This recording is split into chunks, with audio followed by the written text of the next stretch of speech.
Yes, हरे कृष्णा। तो आज एक बहुत ही स्पेशल पर्व का दिन है, वामन द्वादशी। शिला भगवान वामन देव का आविर्भाव दिवस हुआ है आज के दिन, और बलि महाराज को उन्होंने स्पेशल मर्सी प्रदान की थी। तो आज के दिन हम भगवद गीता का अध्ययन शुरू से, अब भगवद गीता हम पढ़ते आए हैं, हमें सालों हो गए पढ़ते हुए, अभी तक थीमेटिक स्टडी हमने किया है। अभी हम भगवद गीता को शुरू से श्लोक बाय श्लोक डिस्कस करेंगे, क्योंकि हमें ओवरऑल थीम जो है भगवद गीता के हमने समझ लिए हैं।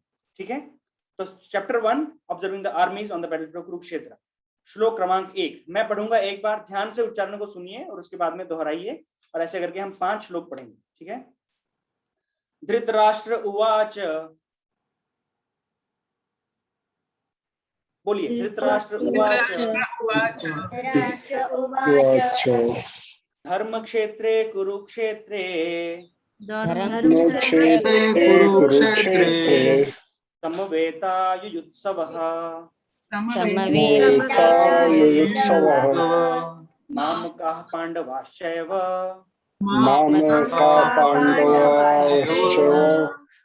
किम् अकुर्वत संजय।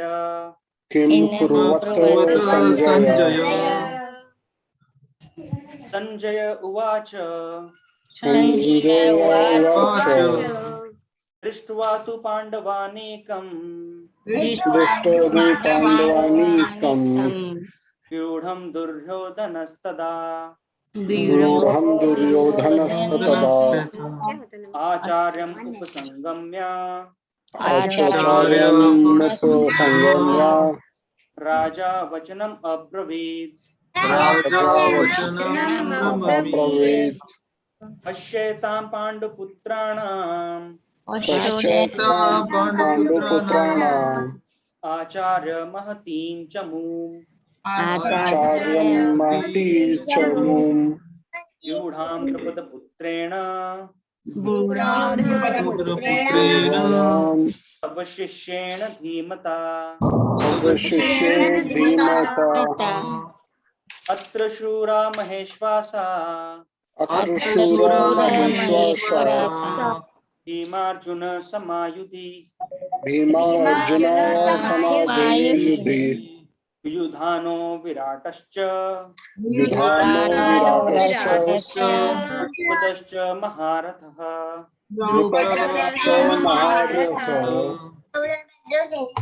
दृष्टकेतुश्चेकितानः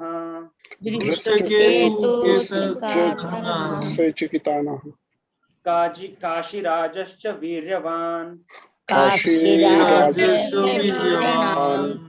पुरुजित कुंती भोजश्च सभ्यश्च नरपुंगवः। हरे कृष्णा हरे कृष्णा कृष्ण कृष्ण हरे हरे हे राम हरे Ram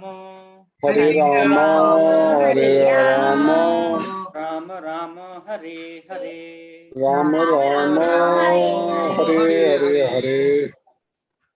So before we begin, let's chant the prayers. Okay, we'll chant together. Prayers हम साथ में गाएंगे। ओम अज्ञानतिमिरन्धस्य ज्ञानाञ्जनशलाकया गुरुवे नमः। स्थापितं येन भूतले स्वयं रूप कदा वन्देऽहं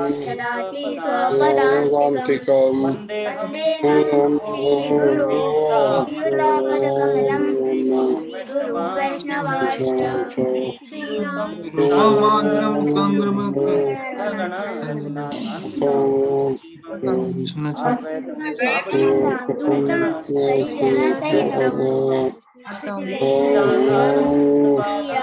कृष्ण पादान् ललिता विशाखान्विताश्च विष्णुपादाय कृष्णाय भूतले श्रीमते भक्तिवेदांत स्वामिनीति नामिने नमस्ते सारस्वते देवे गौरवाणी प्रचारिणे शून्यवादी देशतारिणे नमो वंदनाय कृष्ण प्रेम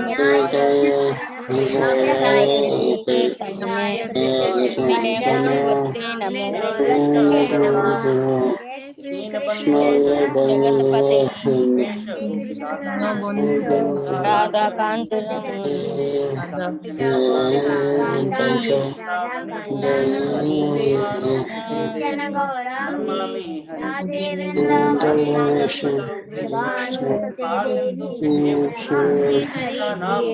पावने हरे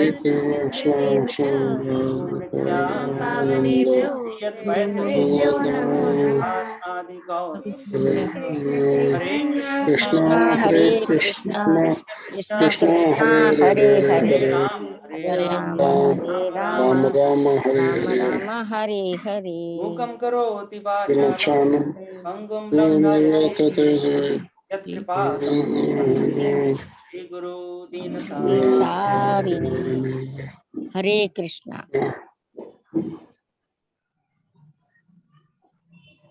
हरे कृष्णा। तो भी आप सब अपना वीडियो ऑन और माइक ऑफ कर सकते हैं। तो सभी का स्वागत है आज हमारे special starting of Bhagavad Gita programme में। इस दिन की राह देख रहे थे हम काफी समय से कि हम कब श्लोकों एक एक श्लोक करके हम भगवद गीता पढ़ेंगे, और कुछ कुछ भक्तों ने 3-4 साल प्रतीक्षा की है इस क्षण की, और आज वामन द्वादशी के पावन पर्व पर हमें ये अवसर प्राप्त हुआ है। ठीक है, सो देखिए, इवन स्टार्ट करने से पहले हमें इस बात को समझना चाहिए कि भगवत गीता को पढ़ पाना इटसेल्फ एक बहुत बड़ा वरदान है भगवान का, है ना। जैसे हम जनरली बात करते हैं, राइट, हमारे पूरे इस भूलोक में, अर्थ प्लेनेट पर कितने मनुष्य होंगे, उन उतने मनुष्यों में से कितने मनुष्यों को भगवत गीता टच करने का अवसर प्राप्त होता है, कितने उनमें से भी कितने लोगों को टच फिर भी करते हैं। भगवत गीता घर में होती है पर वो लाल कपड़े में लपेट कर एक अलमीरा में रखी होती है, और हमारे दादाजी ने दी थी, हमारे नाना जी ने दी थी, और खोलने के लिए मना किया था, बेटा कभी इसको खोलना मत, नहीं तो तुम्हारा जीवन बर्बाद हो जाएगा, है ना।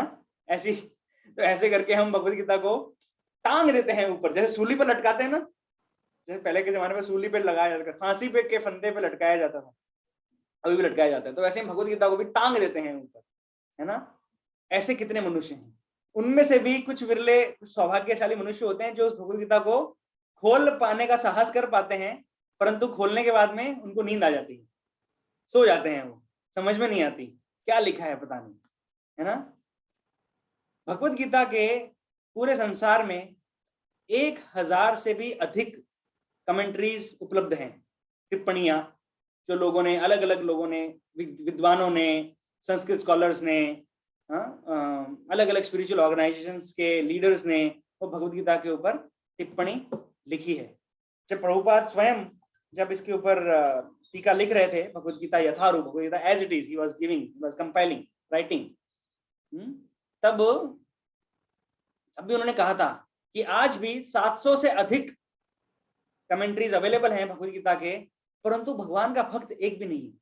उन सब कमेंट्रीज को पढ़कर भी कोई एक भी भक्त नहीं बना। तो अपने गुरु महाराज के आशीर्वाद से उन्होंने ये भगवत गीता को लिखने का प्रारंभ किया, हरक्यूलियन टास्क, एक बड़ा कार्य उन्होंने प्रारंभ किया। एक परंपरा से भगवत गीता को कैसे समझा जाता है वो उन्होंने टिप्पणियां लिखी, और उनके मेहनत के कारण, उनकी कृपा के कारण हमें आज ये भगवत गीता यथारूप मिली है ना। भगवत गीता जो इस्कॉन में भक्ति वेदांता बुक ट्रस्ट के द्वारा जो पब्लिश की जाती है, भगवत गीता जो इस्कॉन मंदिरों में पाई जाती है, उसके नीचे लिखा है भगवत गीता एज इट इज, जशी आहे तशी, हिंदी में यथारूप, राइट। तो ये प्रभुपाद का सबसे बड़ा योगदान है इस मानव संसार को, कि भगवत गीता बहुत लोगों ने टिप्पणियां लिखी लेकिन यथारूप किसी ने भी नहीं दी। इसलिए इस संसार में भगवत गीता पढ़कर भी लोग नास्तिक बन रहे हैं, भगवत गीता पढ़कर भी लोग ये साबित करने के ऊपर उतारू हैं कि देयर इज नो गॉड। यदि भगवान, अगर किसी को ये समझ में आ भी गया कि भगवान है, तो भगवान को पाने का माध्यम क्या है वो उनको समझ में नहीं आता। इतने तरह की योग पद्धतियां जो दी गई हैं उनमें से कौन सा फॉलो करना है, मेरे लिए क्या एप्लीकेबल है, भगवद्गीता को प्रायोगिक तरीके से जीवन में क्या करना है, मेरे जीवन में परिवर्तन कैसे आएगा, संसार में परिवर्तन कैसे आएगा, ये किसी को भी नहीं पता जब तक कि भगवत गीता यथारूप के संपर्क में ये लोग नहीं आते। और इस एक भगवत गीता यथारूप को लेकर जब प्रभुपाद अमेरिका में जाके उन्होंने संदेश देना शुरू किया, ये भगवत गीता और भागवतम, तो संसार के अंदर क्रांति आ गई, है ना। क्रांतिकारी आंदोलन शुरू किया है प्रभुपाद ने। ये कोई छोटा मोटा विषय नहीं है। One man army, single handedly he transformed the entire world. He swept the illusion of this materialism, communism, all these altruism, so many isms, nationalism, इतना सब लोग फॉलो कर रहे थे भगवद गीता के नाम पर भी, परंतु प्रभुपाद ने अपनी एक टिप्पणी से उन सब को he kicked all these lower religions out. ये प्रभुपाद का सबसे बड़ा योगदान है। और हमें इसलिए जब भी हम भगवद गीता पढ़ने बैठते हैं, जब भी हम भगवद गीता देखते हैं, जब भी हम भगवद गीता छूते हैं, हमें हमेशा ये कृतज्ञता हमारे हृदय में आनी चाहिए कि यदि प्रभुपाद नहीं होते तो हम भी दूसरे व्यक्तियों के जैसे भगवद गीता पानी को पीकर भी प्यासे रह जाते, समुद्र में मतलब नहाकर भी सूखे रह जाते। ऐसी अवस्था होती है हमारी दूसरों जो अनेक जो दूसरी टिप्पणियां हैं भगवद गीता की उनको लेकर, ठीक है। तो बहुत ही ये सौभाग्य का विषय है कि हमें पारंपरिक तरीके से, जो परंपरा में जो सही भगवद गीता का अर्थ है वो हमें समझने को, जानने को मिल रहा है श्रील प्रभुपाद की कृपा से, ठीक है। श्रील प्रभुपाद की जय। तो अब ये भगवद गीता का अध्याय 1 हम शुरू करने जा रहे हैं। तो इस अध्याय 1 में यदि आपके पास भगवद गीता है, नहीं है तो आप अपने नोट्स में लिख सकते हैं। I expect when you come to this class, you always have your pen and paper, pen and notebook. ठीक है, that will be my expectation always without saying. और अपनी भगवद गीता में भी आप नोट्स बना सकते हैं, that is easy to refer if you कुछ नोट्स भगवद गीता में, कुछ नोट्स आपके नोटबुक में, ठीक है। तो ये भगवद गीता जो है, इसका जो पहला चैप्टर है भगवद गीता का, चैप्टर 1, इसको 2 सेक्शंस में विभाजित हम कर सकते हैं, ठीक है। तो मैं सारे सेक्शंस के नाम जैसे जैसे हम आगे बढ़ेंगे वैसे बताऊं, डिस्कशन हम आगे करेंगे जैसे जाएंगे। अभी मैं सिर्फ नाम बताता हूं आपको। तो सेक्शन 1 इज इंट्रोडक्शन, ठीक है। तो भगवद गीता का ही इंट्रोडक्शन है, जो कि पहले अध्याय में श्लोक क्रमांक 1 से श्लोक क्रमांक 27 तक भगवद गीता का इंट्रोडक्शन चलता है, ठीक है। तो इसके अंदर भी सब कैटेगरीज हैं, वो हम सब कैटेगरीज आप लिख सकते हैं। श्लोक क्रमांक 1 से 11 तक this section is called preparation of war, right. युद्ध का प्रिपरेशन, तैयारी, युद्ध की तैयारी, वो है 1 से 11। फिर श्लोक क्रमांक 12 से 20 तक है science of victory of Pandavas, पांडवों के विजय होने के संकेत इस युद्ध में, क्योंकि ये युद्ध का समय चल रहा है, राइट। तो युद्ध में पांडवों के विजय पाने के संकेत पहले से ही मिल रहे हैं। तो वो है श्लोक क्रमांक 12 से लेकर श्लोक क्रमांक 20, ठीक है। और फिर तीसरा सेक्शन 1 का ही बता रहा हूं मैं अभी, ठीक है। इसमें कुल मिलाकर आई थिंक 43 श्लोक हैं,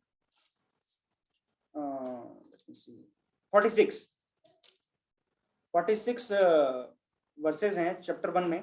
तो ये जो पहला सेक्शन है ये 27 नंबर श्लोक तक है, तो 1 से 27 नंबर श्लोक तक पहला section introduction of Bhagavad Gita, उसमें 3 सब सेक्शंस हैं। फर्स्ट इज युद्ध की तैयारी 1 से 11, सेकंड इज पांडवों के विजयी होने के संकेत 12 से 20, और 21 से लेकर 27 तक लास्ट जो सब सेक्शन है वो है भगवान कृष्ण का भक्त वात्सल्य। ये यहां से हमें समझने को मिलता है, ठीक है।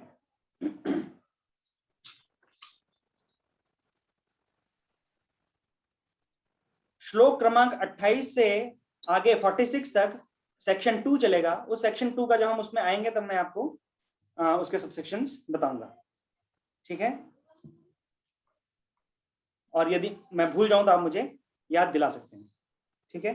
So now let us come to shloka number 1।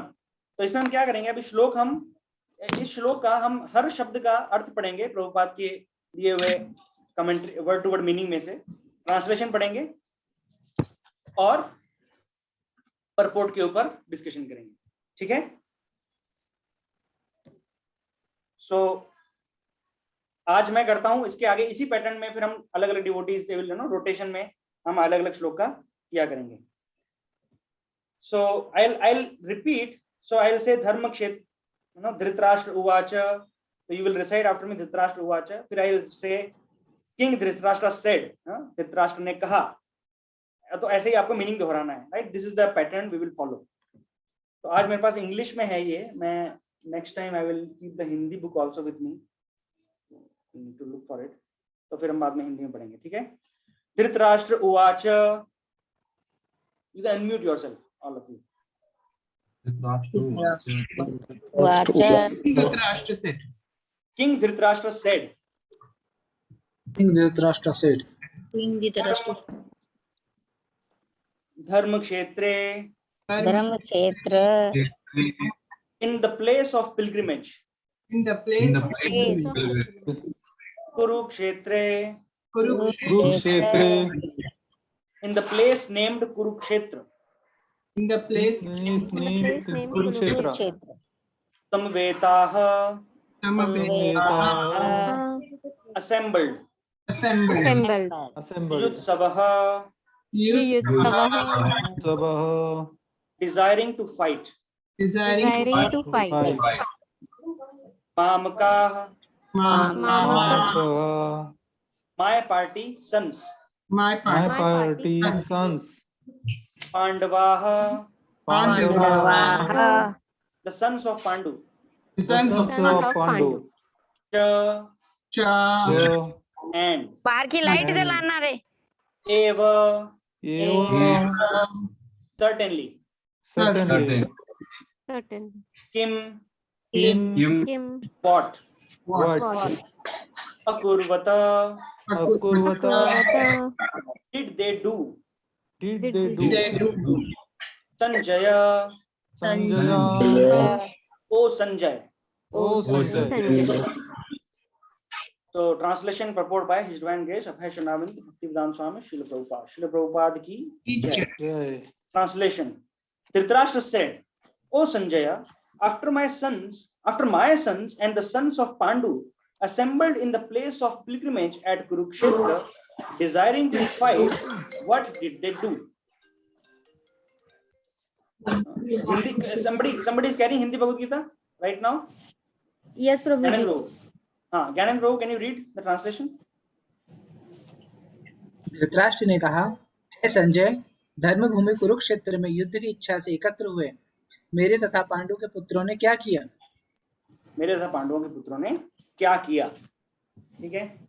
तो अभी so will go step by step, है ना। इसमें बहुत सारे शब्द हैं इस श्लोक में और बहुत सारे शब्दों को हम समझते हुए चर्चा करेंगे। For now you can unmute. Now when I ask a question you can again mute. I'm sorry. Now you can mute, and when I ask a question you can unmute yourself. Okay. Okay. So see, so Bhagavad Gita, right? Bhagavad Gita is very famous book. It is also called as Gitopanishad, and because it is, it is all. What is the meaning of Bhagavad Gita? Right, the song sung by God. Bhagavad means Bhagavan. Geet means song. Very simple meaning. The song of God, right. अगर हम इसको English में अनुवाद करेंगे तो इसका नाम क्या होगा बुक का? The song of God. ये भगवान का गाया हुआ गीत है और ये बहुत ही स्पेशल गीत है, क्योंकि ये भगवान ने गाया है तो इसको शब्द ब्रह्म समझते हैं, राइट। ब्रह्म से जो शब्द आया है, excuse me a minute, I'll close the door because the noise is coming.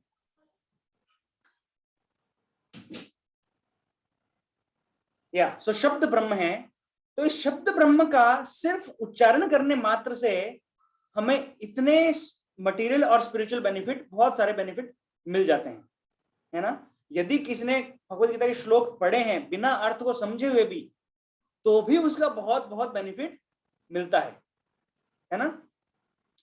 तो अभी इसका जो बैकग्राउंड है भगवद गीता का, पहला श्लोक शुरू हुआ, हम बात कर रहे हैं कि भगवान ने गाया हुआ गीत है, परंतु श्लोक कहां से शुरू हो रहा है? धृतराष्ट्र उवाच, धृतराष्ट्र ने कहा।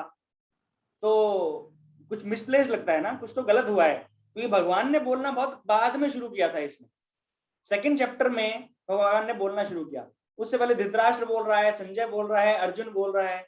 तो ये ऐसा क्यों हुआ कि यहाँ से शुरू किया भगवद गीता? वहां से भी कर सकते थे, right. So this is giving us the introduction background, ठीक है। यहाँ जो श्लोक है धृतराष्ट्र उवाच, इसके पीछे धृतराष्ट्र की मानसिकता को समझना बहुत आवश्यक है हमें। और धृतराष्ट्र की मानसिकता को समझने से पहले भी एक और इंपॉर्टेंट चीज है इसमें समझने के लिए, कि ये क्वेश्चन धृतराष्ट्र ने किससे पूछा है? किससे पूछा है? कौन बताएगा? ये प्रश्न किससे पूछा है धृतराष्ट्र ने? संजय से। वेरी गुड, संजय से पूछा है। तो अभी जो पहला श्लोक है भगवद गीता का, वो धृतराष्ट्र ने बोला है। उसके बाद में अगर आप देखेंगे अंतिम श्लोक जो है भगवद गीता का, वो किसने बोला है? अंतिम श्लोक 18वें अध्याय का, आई थिंक 75 और समथिंग, वो संजय ने बोला है, ठीक है। So Dhritarashtra started the conversation like this, और संजय ने कॉन्वर्सेशन को एंड किया अपने कंक्लूजन से, ठीक है। और वो कंक्लूजन जो संजय का है, वो कंक्लूजन पूरी भगवद गीता का कंक्लूजन हम समझ सकते हैं। अब संजय जो है वो बहुत इंपॉर्टेंट कैरेक्टर है, ठीक है। अब संजय से क्यों पूछ रहा है? संजय और धृतराष्ट्र हस्तिनापुर के एक महल में, धृतराष्ट्र का जो घर है, जो महल है, वहां पे संजय है, धृतराष्ट्र है। और संजय से धृतराष्ट्र ने पूछा। संजय से क्यों पूछा? उसका क्या बैकग्राउंड है आप सबको पता है, क्योंकि संजय को व्यासदेव जी ने दिव्य चक्षु दिए थे, कि दिव्य चक्षु दिए थे कि आप जो भी अभी, कोई धृतराष्ट्र जो है वो युद्ध में पार्टिसिपेट नहीं कर सकते, युद्ध में भाग नहीं ले सकते, लेकिन उनको जानना है कि युद्ध में क्या चल रहा है, ठीक है, क्योंकि उनका पर्सनल इंटरेस्ट है युद्ध में। तो संजय को दिव्य चक्षु उन्होंने दिए कि युद्ध में जो भी हो रहा है वहां पे लाइव टेलीकास्ट आप इनको करो, आपके आंखों के सामने लाइव आएगा वो, और आप उसकी रनिंग कमेंट्री करो, ठीक है। And this relationship between Sanjay and Vyasdev makes this shloka very very important, and that is why Bhagavad Gita is starting from this place, from this shloka. Bhagavad Gita को हम बाद में भी शुरू कर सकते थे, Song of God बाद में शुरू हुआ, as I said, right? परंतु इस श्लोक से अभी ये हमें ये समझना चाहिए कि ये जो कॉन्वर्सेशन ये जो शुरू हुआ है भगवद गीता का, ये हमें नहीं प्राप्त होता यदि संजय और व्यासदेव एक आइडियल गुरु हैं, एक आदर्श गुरु हैं। Rajendra, I will come to you for the question, ठीक है। एक व्यासदेव जी जो हैं वो एक आदर्श गुरु हैं, और संजय जो है वो एक आदर्श शिष्य हैं, ठीक है। और क्योंकि संजय एक बहुत ही महान समर्पित शिष्य हैं अपने गुरु के, और भगवान के भक्त हैं, इसलिए जब हमारा समर्पण भरपूर होता है हमारे गुरु के प्रति, तब गुरु हमें क्या देते हैं? हमें ज्ञान चक्षु देते हैं, हमें दिव्य चक्षु देते हैं।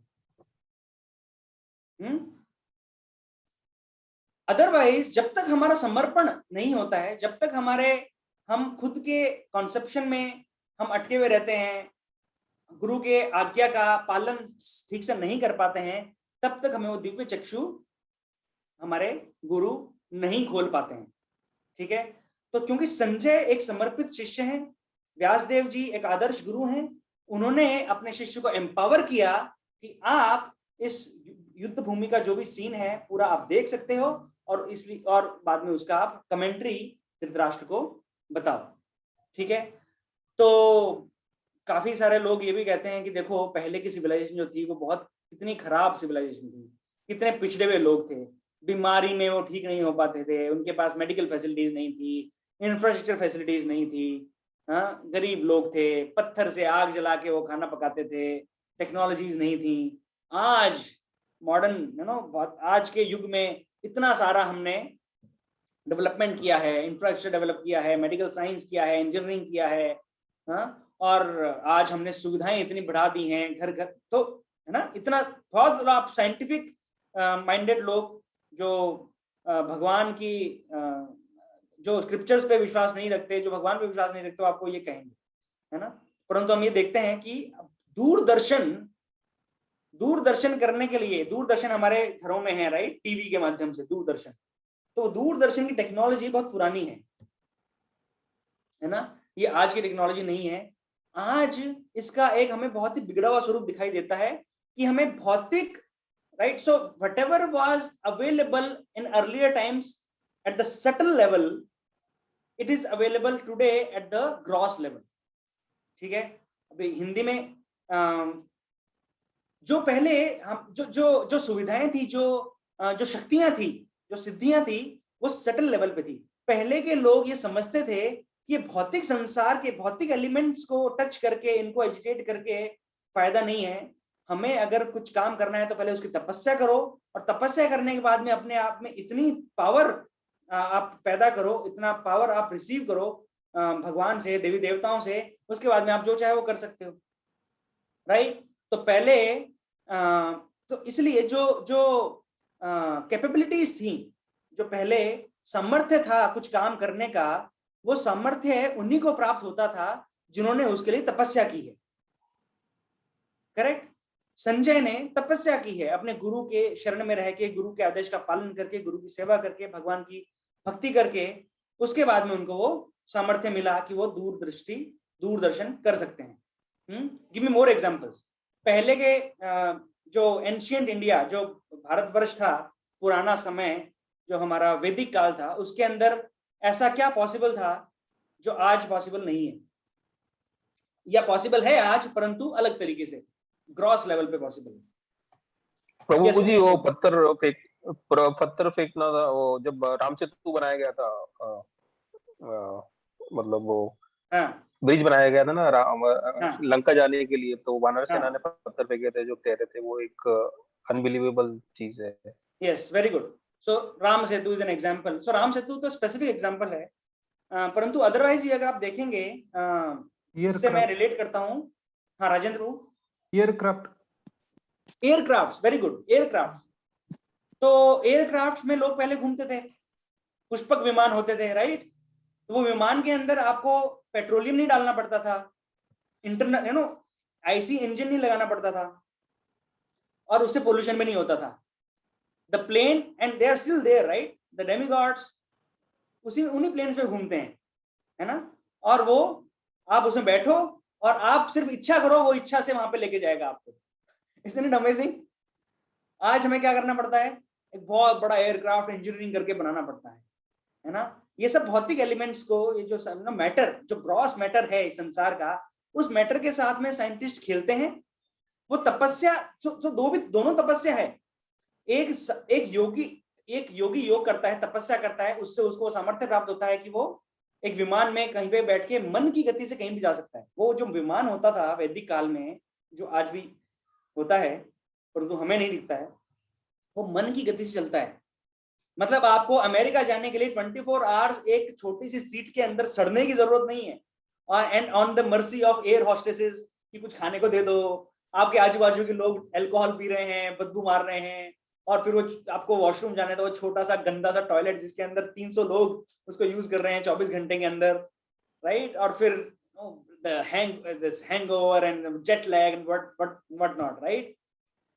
कितना मुश्किल है आज के समय में। परंतु सिर्फ मन की गति, अगर हम पुष्पक विमान में बैठे और सिर्फ सोचा कि हाँ अमेरिका, कैलिफोर्निया, पहुंच गए कैलिफोर्निया मन की गति से, ठीक है। तो ये टेक्नोलॉजी ज्यादा हाई थी। इन्होंने एग्जांपल दिया राम सेतु का, तो मैं उस एग्जांपल को एक्सटेंड करके शिल्प शास्त्र पे जाता हूँ। वैदिक काल का शिल्प शास्त्र हम देखते हैं, ऐसी ऐसी जगहों पे मंदिर बने हुए हैं, स्ट्रक्चर्स बने हुए हैं कि आज की इंजीनियरिंग टेक्नोलॉजी सोच भी नहीं सकती कि ये बड़ी बड़ी शिलाएं, ये बड़े बड़े पत्थर वहां पे पहुंचे कैसे, राइट? क्योंकि हाथी भी उतना वजन नहीं उठा सकता, और हाथी वजन उठा भी सकता है तो पहाड़ पे कैसे चढ़ेगा?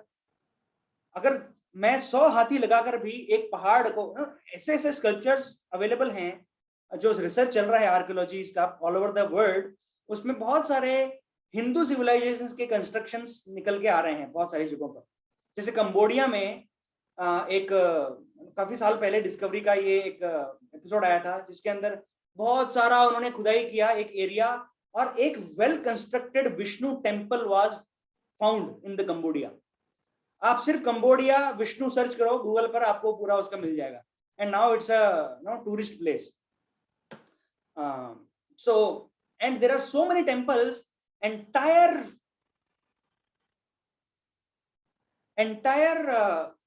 this hill, the small part of the mountain is carved just in the form of a temple.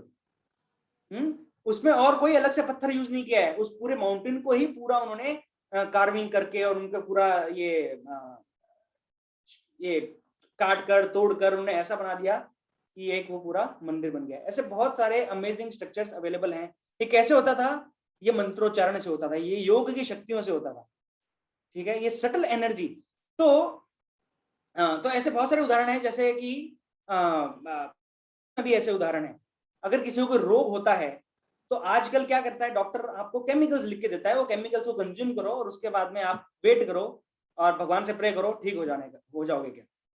वैद्य जो होता था पहले, आयुर्वेद के हिसाब से आपको केमिकल्स भी देता था, जड़ी बूटियां भी देता था, उसके साथ में वो खुद मंत्रोच्चारण करता था। मंत्र की विधियों के द्वारा भी उस उस बीमारी को ठीक किया जाता था। So Ayurveda doesn't only mean the naturopathy and this jadi booty. It also involves lot of spiritual power in the doctor himself, otherwise he cannot heal. ठीक है, सो ये सब सटल एनर्जीज थी पहले, जो इस तरह से सूक्ष्म तरीके से सूक्ष्म ऊर्जाओं को उपयोग करके और सारा कार्यकलाप चलता था। आज क्या हो गया है, उन्हीं चीजों को अवेलेबल कराया गया है आम मनुष्य के लिए, जनरल पॉपुलेशन के लिए, और उसके लिए उनको तपस्या नहीं करनी, क्या करना है, पैसा पे करना है। और वो पैसा पे करने के कारण, अब आपने पैसा पे किया और आपको वो योग्यता मिल गई अमेरिका जाने की या किसी को ठीक करने की या फिर व्हाटएवर कंस्ट्रक्शन करने की, तो अब उसका क्या होता है, सिर्फ मिसयूज होता है, गुड यूज नहीं होता, इजंट इट? क्योंकि पहले के युग में आपको वो शक्तियां पाने के लिए तपस्या करनी होती थी। तपस्या का मतलब है स्वयं का शुद्धिकरण, और वो तपस्या के साथ में, शुद्धिकरण के साथ में उस तपस्या उस ज्ञान को आपको कैसे उपयोग करना है उसका, है ना, मानव अच्छे काम के लिए, वो आपको बुद्धि मिलती थी, क्योंकि आप तपस्या से आप शुद्ध होते हो।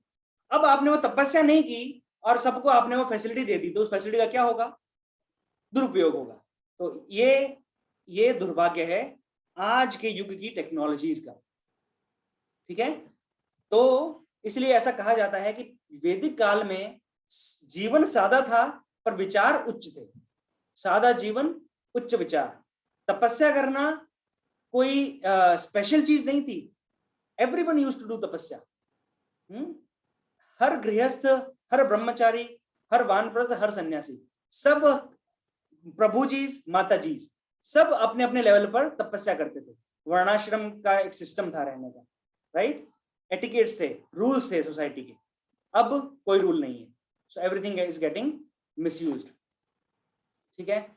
So now in this word, so Canada Guru ji always quotes this and I love his sentence. So he says कि पहले के जमाने में simple living and high thinking was the principle, and in today's world simply living and hardly thinking is the principle, right? We are simply living and hardly thinking. Where are we going with this civilization? What is the goal? Everyone is saying let us make lives better. How do you make lives better? In order to make lives better, You need to inculcate character in people, isn't it? हमें लोगों के चरित्र को उठाना होगा, हमें उनकी मानसिकता को, चेतना को उठाना होगा, तब जीवन सुधरेगा। सिर्फ उनको भौतिक शिक्षा देकर या उनको हॉस्पिटल्स खोलकर या उनको पैसा देकर, अन्न देकर क्या उनका जीवन सुधर जाएगा? सॉरी, नहीं सुधरेगा। जब अनंत पद्मनाभ मंदिर में एक द्वार खोला गया था जिसमें बहुत बहुत सारा सोना, बहुत सारा धन निकला था, right?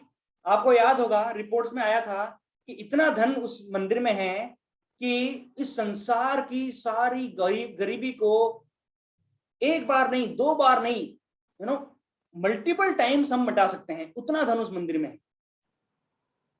Isn't it? Everybody knows this news, right? अभी मुझे बताइए वो सारा धन कहाँ है? सरकार ने ले लिया ना वो सारा धन, मंदिर के पास तो नहीं छोड़ा। किसकी गरीबी दूर हुई? कौन? भारत देश क्या बन गया सोने की चिड़िया? क्या हमारे जीवन सुधर गए? हमारे घर के सामने की जो सड़क टूटी हुई है वो 10 साल पहले भी टूटी हुई थी, वो आज भी टूटी हुई है, राइट? हमारा जीवन 10 साल पहले भी उतना ही कष्टदायी था और आज भी उतना ही कष्टदायी है। और अगर 10-12 पृथ्वियों को मिलाकर भी उतना धन भी अगर इस संसार में डंप कर दिया जाएगा ना, तब भी हमारी अवस्था वैसी ही रहेगी। क्यों? प्रश्न है क्यों? अभाव धन का नहीं है, अभाव अन्न का भी नहीं है, अभाव किसका है? मन का। अभाव है चरित्र का। क्योंकि जिसको डिसीजन लेना है वो डिसीजन किसके लिए लेता है? सिर्फ अपने लिए लेता है, ठीक है? All decisions are being made at the bodily level. शरीर के स्तर पर सारे डिसीजंस लेना है। इसके लिए दुनिया जाए तेल लेने, ऐश तू कर। This is the philosophy. Simply living, hardly thinking. I am this body, मैं ये शरीर हूं। इस शरीर को चमकाने के लिए, सुंदर बनाने के लिए, आराम देने के लिए ये पूरा संसार कम पड़ता है। There is a saying that this word, let me recollect. This word has enough for everyone's need, right? This word has enough for everyone's need, but this word is not enough even for one person's greed. है ना? अगर एक भी मनुष्य ने ऐसा सोच लिया कि मेरे लिए ये कम है, तो ये संसार भी कम पड़ेगा। और यही हम अपनी हिस्ट्री में देखते हुए आए हैं। नेपोलियन, सिकंदर, हिटलर, आज के राजनेता क्या कर रहे हैं? और चाहिए, और चाहिए, और चाहिए, और चाहिए। अपना देश नहीं संभल रहा, लेकिन दूसरे के देश की सीमा का उल्लंघन करके आगे हम इंक्रोचमेंट भी करना चाहते हैं। अरे जो लैंड मिली है आपको रूल करने के लिए, आपने उन सबको लाइफ को आपने चमका दिया क्या? आपने बना दिया उनको सुखी? तो फिर और क्यों चाहिए? वो कम पड़ रही है आपको। चाइना को कम पड़ रही है, इतनी लैंड है उनके पास, वो लैंड कम पड़ रही है उनको। वो इंडिया में भी घुस रहे हैं, पाकिस्तान में भी घुस रहे हैं। China is just an example. Everybody is doing it. Taliban is doing it, right? Except India. I think every country wants to encroach into others' land. So okay.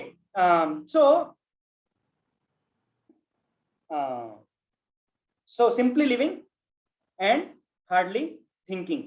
ये आजकल की मानसिकता हो चुकी है, और इसके कारण this is a problem which is faced in the today's world. ठीक है? And the same problem Dhritarashtra is also going through, right? So now I'm connecting back to our words of discussion. Dhritarashtra ने एक word use किया है इस श्लोक में, जिससे कि उसके लालची टेंडेंसी का पता चलता है। Who can locate it? Prabhuji, it's Mamaka. Yes, very good, Shashi Prabhu. The word is Mamka. And the next word he says पांडवा। वो संजय को पूछ रहे हैं कि मेरे पुत्र और पांडवों का क्या हुआ, राइट? जब ये दोनों बैटलफील्ड में गए उसके बाद क्या हुआ मुझे बताओ। धृतराष्ट्र कौन है? पांडवों के क्या लगते हैं? अंकल, ताऊजी लगते हैं, right? So because Dhritarashtra has become so greedy and so attached to his own son Duryodhan, उतनी आसक्ति उनकी अपने पुत्र दुर्योधन के लिए है कि वो ये भूल गए हैं कि वो ये पांडव भी मेरे ही पुत्र हैं, मेरे भाई के पुत्र हैं, ये कोई अलग नहीं है, ये कोई पराये नहीं है। परंतु अभी श्लोक में क्या बोल रहे हैं? माम का, कि मेरे जो पुत्र हैं और जो पांडु के पुत्र हैं, है ना? तो इस तरह से वो करके संबोधित कर रहे हैं। तो यही मेंटेलिटी धृतराष्ट्र की भी है कि ये जो पूरा साम्राज्य है ये हमें अकेले को मिलना चाहिए, मेरे पुत्र अकेले को मिलना चाहिए, पांडवों को बिल्कुल नहीं मिलना चाहिए। Rajendra, you had raised hand, तो क्या प्रश्न था आपका? प्रभु जी यही मैं, संजय जी जो है ये भगवत गीता में उनका बैकग्राउंड क्या है प्रभु जी, वो जानना चाहता था बस। हाँ, तो संजय का बैकग्राउंड यही है कि संजय जो है ना ये इनके सारथी भी हैं धृतराष्ट्र के। इफ यू रीड महाभारत में संजय जो है ये धृतराष्ट्र के बहुत ही निकटतम एसोसिएट हैं, धृतराष्ट्र के वेरी क्लोज एसोसिएट होते हैं ना किंग्स के भी। तो हालांकि वो सारथी हैं परंतु उसके बावजूद भी he is like very close friend also. और ये व्यास मुनि के शिष्य भी है क्या वो? और हाँ, वो व्यासदेव जी के शिष्य हैं। ओके। तो इसलिए व्यासदेव जी ने, क्योंकि वो धृतराष्ट्र के भी क्लोज हैं और व्यासदेव जी के शिष्य भी हैं, तो व्यासदेव जी ने उनको दिव्य चक्षु दिए कि आप इनको बैटलफील्ड में क्या हो रहा है बताइए। क्योंकि धृतराष्ट्र ने प्रार्थना की थी व्यासदेव जी से कि इतना महायुद्ध होने वाला है और मैं बहुत चिंतित हूँ और मुझे जानना है मैं क्या करूँ, मुझे आप बताइए कुछ, है ना, मुझे कोई सोल्यूशन इसका बताइए। तो ये सब, so Dhritarashtra also was not a small personality, ये संसार के कोई छोटे मोटे मनुष्य नहीं थे धृतराष्ट्र भी एक बहुत महान योगी थे, उनमें बहुत शक्तियां थी, बहुत पावर थी उनमें, है ना। तो इसलिए तो व्यासदेव जी ने भी उनको वो आशीर्वाद दिया कि ठीक है संजय तुम्हें बताएंगे। परंतु उन्होंने, अब देखो संजय को दिव्य चक्षु दे सकते हैं तो धृतराष्ट्र को क्यों नहीं दे सकते? धृतराष्ट्र को भी दे सकते हैं ना। परंतु जो फैसिलिटी है, जो क्वालिफिकेशन देख के दी जाती है ना, वरदान जो है वो योग्यता देख के देते थे पहले के गुरु, पैसा देख के नहीं देते थे। आजकल आप बोलो मैं पैसा देता हूं आप मुझे पढ़ा दो, तो Osama bin Laden also studied in engineering college only, America के बहुत प्रीमियर इंस्टीट्यूट में सिविल इंजीनियरिंग का डिग्री लिया उसने, है ना। तो आजकल का जो युग है सिर्फ पैसा पैसा पैसा, ये जो हर चीज का हर फैसिलिटी पाने का जो आधार है वो पैसा है, और इसके कारण जो योग्यता नहीं देखी जाती है, और योग्यता नहीं देखने के कारण ये पूरा संसार जो है वो अभी प्रॉब्लम में, समस्याओं में फंसा हुआ है। ठीक है, okay, so wow, it is almost 7:30। ठीक है, सो अब तक हमने डिस्कस ये कर लिया है गुरु शिष्य का जो कनेक्शन है, दैट इज वेरी इंपॉर्टेंट। ठीक है, जब गुरु क्वालिफाइड, जब गुरु की कृपा होती है शिष्य के ऊपर और शिष्य क्वालिफाइड होता है, योग्यता होती है शिष्य की, तब गुरु हमें दिव्य चक्षु देते हैं। ठीक है, और धृतराष्ट्र का ये जो मटेरियल, अब जो धृतराष्ट्र जो है जन्म से अंधे हैं, तो जन्म से अंधे वो सिर्फ भौतिक स्तर पर नहीं है, वो आध्यात्मिक स्तर पर भी अंधे हैं, ऐसा हमें आचार्य, हमारे गुरुजन आचार्य जन बताते हैं कि Dhritarashtra is blind both spiritually and materially. ठीक है, मटेरियली ब्लाइंड तो है ही क्योंकि जन्म से अंधे हैं तो वो कुछ उनको दिखाई नहीं देता, और आध्यात्मिकता के रूप से क्यों अंधे हैं? क्योंकि उनको हायर पर्पस नहीं समझ पाते हैं वो। ठीक है, आसक्त इतने हैं अपने साम्राज्य के प्रति, अपने पुत्र के प्रति, कि उसमें वो ये नहीं समझ पा रहे हैं कि सही मार्ग क्या है और गलत मार्ग क्या है। स्वयं पूर्ण पुरुषोत्तम भगवान श्री कृष्ण उनके सामने आकर उनको बोल रहे हैं कि धृतराष्ट्र महाराज ये रास्ता सही नहीं है, ये रास्ता सही है। विदुर जी उनको समझाते थे, हमेशा समझाते थे, परंतु वो विदुर जी की भी नहीं सुनते थे, है ना। तो आध्यात्मिकता के रूप में भी वो अंधे हैं। ठीक है, अभी इसके आगे सबसे पहला जो शब्द उपयोग किया है धृतराष्ट्र ने इस श्लोक में, ये बहुत बहुत बहुत महत्वपूर्ण शब्द है, और सिर्फ इस शब्द को समझने के लिए हमें थोड़ा समय व्यतीत करना आवश्यक है। तो थोड़ा समय आज व्यतीत करेंगे और थोड़ा अगले सत्र में हम उसको समझने की चेष्टा करेंगे। तो पहला शब्द क्या है श्लोक का? धर्म क्षेत्रे, ठीक है, और दूसरा शब्द है कुरुक्षेत्र। तो जो कुरुक्षेत्र जो ये प्लेस है, ये आज भी है। Kurukshetra is around 2 hours journey from Delhi. Haryana, अभी कुरुक्षेत्र हरियाणा में है, और वहां पे ज्योतिसर करके एक जगह है। तो ज्योतिसर जगह पर एग्जैक्टली भगवत गीता भगवान ने बोली थी, ठीक है। तो वो आज भी है वहां पे। एक वटवृक्ष है वहां पे, वो वटवृक्ष जो है वो भगवत गीता का साक्षी है, ऐसा। तो वहां पे एक मंदिर भी बना हुआ है, जो कि ये भगवान कृष्ण जो अर्जुन को उपदेश दे रहे हैं उसका। तो प्रार्थना कीजिए कभी तो हम यात्रा पे कुरुक्षेत्र जाएं, ठीक है। अब जो मलेशिया और सिंगापुर में है, यानी क्या मलेशिया और तंजानिया में है, तो उनका क्या होगा पता नहीं यात्रा में आने के लिए, परंतु एक यात्रा बहुत जल्दी आने वाली है, प्लानिंग चल रही है। हिंट दे रहा हूँ, अनाउंस नहीं कर रहा हूँ। बहुत सारे प्रोटोकॉल्स हम चेक कर रहे हैं, क्या हो सकता है क्या नहीं हो सकता है, ठीक है। And the place will be, should I tell, should I announce, या सस्पेंस बना के रखना चाहिए? Yes, प्रभु जी, yes. पहले बताइए कि कौन कौन आना चाहता है यात्रा में। Probably if you announce now, we can plan our office calendar in advance. Okay, पर आना कौन कौन चाहता है पहले मुझे वो जानना है। आना तो हम चाहते हैं sir. If I like the count, then I will announce. Otherwise, I will not announce. यात्रा पे कौन कौन आना चाहता है? राजेंद्र प्रभु एंड फैमिली आना चाहते हैं, and this is all with family, okay. Gyanendra Prabhu नहीं आना चाहते शायद। प्रभु जी मैं भी आना चाहता हूँ, लेकिन उमेश प्रभु आना चाहते हैं। शीतल माता जी तो बोल रही हैं कि जरूरत नहीं है मुझे। शीतल भूमले माता जी नहीं आना चाहते हैं, ओके। सोलंकी माता जी, ज्ञान चंदनी माता जी। Who else? जो वीडियो पे नहीं है वो बिल्कुल नहीं आना चाहते। विकास प्रभु आना चाहते हैं। देखो, जो एक बार यात्रा में जाके आए हैं ना, वो तो मुझे कब से पूछ रहे हैं कि प्रभु जी नेक्स्ट यात्रा कब है, प्रभु जी नेक्स्ट यात्रा कब है। और जो नहीं जाके आए हैं, वाड़ा यात्रा, गोवर्धन इको विलेज यात्रा, उनको गुलाब जामुन, वो देखिए गुलाब जामुन का जो है ना टेस्ट है ना, वो खाने से ही पता चलता है। यदि आपके मित्र को आप बोलो यार गुलाब जामुन कैसा होता है मुझे समझाइए आप, तो कितना भी समझा ले आप उसको टेस्ट को समझ नहीं सकते, है ना। तो आपको ये पता भी नहीं चलेगा कि आपने क्या मिस किया है लाइफ में, जब तक गुलाब जामुन नहीं खाए। तो जब श्रील प्रभुपाद गुलाब जामुन बना के रखते थे अपने, यू नो, जब भगवद गीता और ये भागवतम का पाठ जब वो क्लास करते थे पाश्चात्य संसार में, और उनके सामने सब अंग्रेज लोग, हिप्पी लोग, even very very great scholars और ये सब, तो जब तक वो गुलाब जामुन, मतलब तथ्य पे बात होती थी, भगवद गीता पे बात होती थी, बहुत सारा फिलोसॉफिकल डिस्कशन होता था, बहुत क्वेश्चंस पूछे जाते थे, काफी सारे लोग कन्विंस होते थे, कन्विंस नहीं भी होते थे, है ना। तो उसके बाद में प्रभुपाद उनको जार में से गुलाब जामुन बोलते थे, अभी आप गुलाब जामुन खाइए। तो ये गुलाब जामुन नाम की चीज उन्होंने कभी जिंदगी में ना तो देखी ना सुनी, राइट। तो वो गुलाब देखते थे ऐसा कुछ तो बुलेट जैसा है, बुलेट, राइट।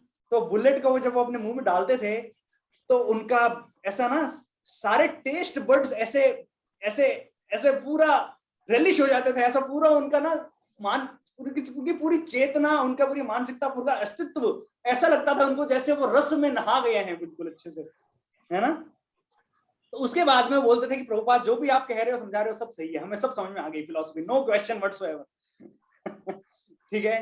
तो जो आध्यात्मिक ज्ञान है वो गुलाब जामुन खाने से डाइजेस्ट हो जाता था, प्रसाद खाने से, है ना। तो अब वो जो स्कॉलर है फिर वो किसी और को, अपने फ्रेंड को जाके बताते थे, तो वो ये बताते थे कि स्वामी जी के पास चलो गुलाब जामुन खाने को मिलेगा, है ना, क्योंकि बाकी सारे तथ्य तो सेटल हो जाएंगे गुलाब जामुन खाने के बाद में, तो भगवद गीता की फिलॉसफी की बात करने की आवश्यकता ही नहीं है ना। तो काफी बार ऐसे होते थे जब प्रभुपाद जब क्लास दे रहे होते थे तो कुछ लोग उठ के जाने लगते थे, है ना, क्योंकि कोई ड्रंकर्ड भी बैठा है और कोई विद्वान भी बैठा है, सब ऐसा मिक्स क्राउड था प्रभुपाद के पास। जो आते थे, तो कोई उठ के जाने लगता था ना, तो प्रभुपाद ऐसा गुलाब जामुन का जार निकाल के सामने रखते तो जाते जाते वो देखते, फिर वो बैठ जाते कि अच्छा ठीक है गुलाब जामुन खाकर जाएंगे। फिर थोड़ी देर में उठते, वो आके क्लास के बीच में होता था ये सब, हाँ, टेबल पे सामने प्रभुपाद ने गुलाब जामुन का जार रखा है भर के, daily Prabhupada used to cook himself, हाँ, सामने जार रखते थे, तो वो आते थे गुलाब जामुन खाते थे। और उनकी तो जो बेसिकली जो कर रहे थे ऐसा, जो लिसनर्स, वो सोचते थे गुलाब जामुन खाएंगे हम चले जाएंगे। जैसे ही गुलाब जामुन खाते थे जाते थे, फिर वापस आके बैठ जाते, नहीं बैठ जाते हैं सुनते हैं, तो वो डाइजेस्ट ज्ञान डाइजेस्ट हो जाता था, और फिर बाद में और गुलाब जामुन खाने को मिलते थे। तो Prabhupada had unlimited supply of these gulab jamuns. So gulab jamuns became famous in the West as ISKCON bullets. आज भी उनको ISKCON bullets बोला जाता है गुलाब जामुन को वेस्टर्न कंट्रीज में, ठीक है। लेकिन गुलाब जामुन का जो स्वाद है ना, वो जो खाया है वही समझ में आ सकता है, वही समझ सकता है, और उसको दोबारा खाने की इच्छा होगी। अदरवाइज हमको लगेगा कि ठीक है कोई प्रॉब्लम नहीं है। तो यात्रा का एक्सपीरियंस ऐसा ही है, ठीक है। So you can think about this gulab jamun. Anyway, so this is okay. So I liked the number. So the next place we are going for yatra is Mayapur, Shridham Mayapur. तो बोली श्रीधाम मायापुर की जय। Mayapur is ISKCON world headquarter. Umesh Prabhu has just been there, and he would have these concentrated experience. पर जो experience आपको अकेले जाने में मिला, उससे 100 गुना 1000 गुना अधिक एक्सपीरियंस हम आपको कराएंगे जब आप हमारे साथ में जाएंगे तो, ठीक है। And this is the birth place of Lord Shri Chaitanya Mahaprabhu, very very potent place in my life. I have seen myself also and other devotees also. Once somebody has gone to Mayapur, उनका भौतिक संसार का जो एंकर अटका हुआ रहता है ना, वो सब एंकर निकल जाता है, सब खत्म। फिर हम चैतन्य महाप्रभु को पूरा जीवन हम दे देते हैं अपना। मायापुर जाने के बाद में ऐसा होता है, ठीक है। तो बहुत बहुत लाभ मिलता है। मायापुर की बहुत महिमा है, बहुत अमेजिंग प्लेस है। वो एक ऐसा गांव है, गांव नहीं है एक्चुअली, वो एक सिटी ऐसा है जहाँ पे सब कुछ आपको मिलेगा devotee. Everyone is a devotee. Tilak, kanthimala, bead bag, the shopkeeper, the juice, the गन्ने का जूस सेलर, नारियल पानी seller, the hotel owner, the pani puri seller, everyone. Rickshaw wala also. Rickshaw wala, everyone. The moment you land in Mayapur, you only see devotees, nothing else, nobody else, right? And when you have those darshans, I'm telling you, morning 4:30 Aarti, if you go to Mayapur, and if you don't cry, I will do whatever you want. Everybody who takes darshan for the first time in the Mayapur cries their heart out. They feel that separation from Lord. They feel that connection with Lord, and they just decide there that now our life is only spiritual life. That's it. We don't want anything else. ठीक है। तो बहुत ही ये क्या बोल सकते हैं, जैसे कि ब्रह्मास्त्र अगर किसी कहीं पे चल गया है तो सब विनाश हो जाता है ना वहां पे, वैसे ही मायापुर जो है ना एक ब्रह्मास्त्र है। मायापुर जब हम चले गए अगर भक्तों के संग में, गुरुजनों के संग में, so can Thakur Prabhu ji will take this yatra, right? Dates are getting finalized. I will tell you later. But हम जब भक्तों के संग में वहां पे जाते हैं, धाम की महिमा श्रवण करते हैं, वहां पे जब कीर्तन और प्रसाद का आनंद लेते हैं, पंकजांग्री प्रभु, जननिवास प्रभु, जयप्रताप गोस्वामी महाराज, so many exalted devotees there. Pankajangri Prabhu has gone back to Godhead this year, right? कुछ महीनों पहले, तो उनके जुड़वा भाई जननिवास प्रभु जो हेड पुजारी हैं वहां पे, सो इन सब भक्तों के साथ से हमें सुनने को मिलता है जिन्होंने 50-50 साल लगाए हैं भक्ति में। जयप्रताप गोस्वामी महाराज के 10,000 से अधिक डिसाइपल, नहीं 10,000 नहीं, 40,000 शिष्य हैं उनके पूरे संसार में। ये ऐसे डिवोटीज हैं, ये ऐसे शिष्य हैं प्रभुपाद के। इनका जब हमें आशीर्वाद प्राप्त होता है ना, तो हमारे जो अनर्थ हैं, जो हमारे पाप हैं, ये सब जलकर भस्म हो जाते हैं, है ना। तो ठीक है, I think we can stop in this on this high note. This 7:40. So आज वामन द्वादशी भी है. I wanted to speak something on that, but we did not get time. तो मैं थोड़ा सा मेंशन करता हूँ, and again we'll connect to this, right? Shloka Bhagavad Gita. So like I was saying कि एक मनुष्य को अगर वो संतुष्ट नहीं हो पाता है अपनी एक पृथ्वी भी उसको कम पड़ेगी अगर वो ग्रीडी है तो, लालची है तो, राइट? तो यहाँ पे सॉरी वामन द्वादशी है, मैंने वराह द्वादशी कहा क्या? वामन द्वादशी. सो वामन द्वादशी ये अम्बरीश महाराज जो भगवान के भक्त हैं, शुद्ध भक्त हैं, उनके समर्पण को दिखाती है, जो उनका भगवान के प्रति समर्पण है. तो भगवान विष्णु एक छोटे से बटुक ब्राह्मण के रूप में आए थे, अवतार लिया था उन्होंने. देवताओं की स्तुतियों को उत्तर करने के बाद में उन्होंने वामन के रूप में अवतार लिया. वामन मतलब बौना होता है ना, छोटे साइज का. तो वो जब आए बलि महाराज के सामने, तो उन्होंने बलि महाराज सबको दान दे रहे थे, बहुत ब्राह्मणों को, क्योंकि वो यज्ञ कर रहे थे उस समय. और वो जो यज्ञ था उनका और ज्यादा पाइटी को इंक्रीज करने के लिए, so that he can control the 3 worlds, right? The 14 लोग जो हैं पूरी यूनिवर्स में, 14 प्लैनेटरी सिस्टम, राइट? तो 6 स्वर्ग लोग, 1 भूलोक और 7 पाताल लोग नीचे, राइट? ऐसे 14 लोग होते हैं. तो 14 लोगों पर अपना आधिपत्य स्थापित करने के लिए वो यज्ञ कर रहे थे. तो देवताओं ने भगवान की स्तुति की कि आप कुछ कीजिए, ये तो प्रोटोकॉल के अगेंस्ट है, राइट? अभी पूरा एडमिनिस्ट्रेशन अगर चल रहा है, पहले से सब स्थापित हैं, इंद्र हैं, चंद्र हैं, वरुण है, वायु है, अग्नि है, सारे देवता हैं. तो अभी बलि महाराज ने ऐसा यज्ञ करके वो कर रहे हैं, तो पावर्स मिल जाएंगी उनको, कंट्रोल करेंगे, पर वो एडमिनिस्ट्रेशन का थोड़ा सा प्रॉब्लम हो जाएगा, राइट? अभी एक गवर्नमेंट चल रही है और एकदम से कोई दूसरा आ जाए कि नहीं हम तख्ता पलट करेंगे, अभी हमारी गवर्नमेंट चलेगी. दिस इज नॉट राइट, है ना? सिस्टम के अनुसार नहीं है वो. तो देवताओं ने स्तुति की भगवान की. भगवान ने उनको आशीर्वाद दिया कि ठीक है, मैं जाकर बलि महाराज के यज्ञ को मैं रोकूंगा. तो वामन देव के रूप में वो आए. वामन देव ने बलि महाराज से बलि महाराज ने कहा कि आपको क्या दान चाहिए? ब्राह्मण देवता, वो क्या दान चाहिए दीजिए. ब्राह्मण देवता ने क्या कहा? मुझे 3 पद भूमि चाहिए. अब उस समय अम्बरीश महाराज जो हैं वो इतना दान दे रहे थे, लाखों गायें और सारी गायों के जो मुकुट हैं, हर गाय के पास मुकुट था, वो मुकुट सोने का बना हुआ था. हर गाय के पैरों में चांदी के शूज थे, यू नो, इस तरह से सोने से लदी हुई गायें दे रहे थे. और वो लाखों गायें एक ब्राह्मण को दे रहे थे. इन्होंने वामन देव ने कहा कि मुझे सिर्फ 3 पद भूमि चाहिए. तो जब बलि महाराज ने ऐसा सुना तो वो हंसे और उन्होंने कहा कि अरे मेरे पास देने के लिए इतना सब कुछ है और तुम सिर्फ 3 पद भूमि मांग रहे हो. तो या तो मतलब तुम्हें पता नहीं है कि दान मांगना भी कैसे चाहिए, और या फिर तुम्हें मेरी क्षमता पर विश्वास नहीं है ना? तो वामन देव ने उनको कहा कि देखो, दोनों ही बातें सही नहीं है. मुझे ये भी पता है कि आपकी बहुत क्षमता है और आप बहुत दानी हो, और दूसरा मुझे ये भी पता है कि दान क्या और कैसे कब मांगना चाहिए. तो यदि 3 पग भूमि से भी यदि मैं संतुष्ट नहीं होता हूं, तो इसकी क्या गारंटी है कि मुझे पूरा संसार भी मिल जाएगा तो मैं संतुष्ट हो जाऊंगा?